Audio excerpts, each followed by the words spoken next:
Alloh taoloning berganiga birodar rozi bo'l. Taqsimiga rozi bo'l. Odamlarning eng baxtlisi sen bo'lasan. Chunki insonning dunyodagi saodatini g'am, tashvish, siqilish, qo'rquv yo'q qiladi.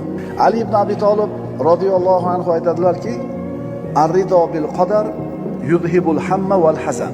Taqdirga rozi bo'lishlik g'amni, qayg'uni, g'amni, anduhni ketkazadi. Inson g'ami bo'lmagandan keyin, tashvishi, qayg'usi bo'lmagandan keyin bu odam saodatli bo'ladi. Birinchi navbatda saodatli bo'lish uchun demak, Alloh senga ato qilgan narsalarning hammasiga rozi bo'l. Shakli shamoiling, mol davlating, uy-joying, iqtidoring, qobiliyating. Mana shu narsadan qanoat qilsang, shu narsalarga rozi bo'lsang, sen baxtli bo'lishlikka birinchi qadamni qo'yding. Sen rozi bo'lishing ham mumkin kuningdan, norozi bo'lishing ham mumkin.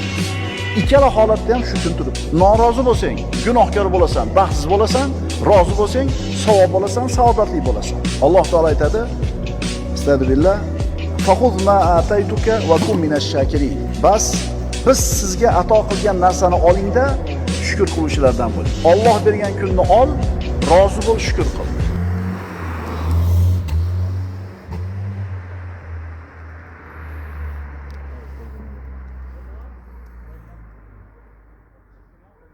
Videoyum ver al.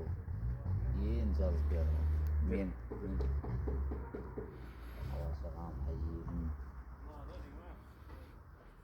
Plan ketib qolar aka plan.